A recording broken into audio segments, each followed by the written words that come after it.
Hello साथीहरु, नमस्ते सम्पूर्ण मेरो फेसबुक साथीहरुलाई। अहिले चाहिँ म चाहिँ ट्याक्कै फागुनेको देउरालीमा आइपुगेको छु हैन। यहाँ भैँसी गोठ लिएर आएको थिएँ मामाको हैन। अहिले चाहिँ ट्याक्कै फागुनेको देउराली गेटपत्तै आइपुगेको छु। यता चाहिँ फागुनेको बेसी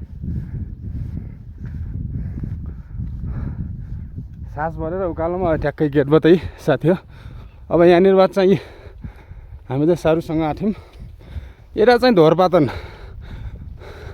यस्तो रमाइलो ठाउँ छ, बबाल ठाउँ छ घुम्न फिर्नको लागि। अब हामी चाहिँ यो डाँडा काटेर जाने वहाँ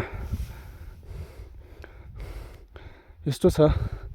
फागुने हिमालयहरू घुम्न फिर्नको लागि चाहिँ धेरै रमाइलो ठाउँ छ क्या यहाँहरू। अब हामी चाहिँ ओह्रालो लाग्छौँ हैन।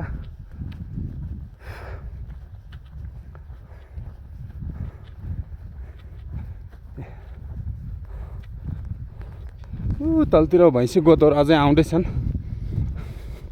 अब हामी यो बाटो हिँडेर जाने हो।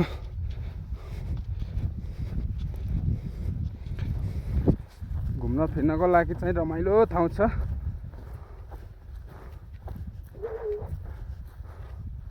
उकालोमा हिँड्न सकिँदैन, साहस बढ्छ। के गर्ने, यस्ता ठाउँहरू छन् रमाइलो ठाउँहरू।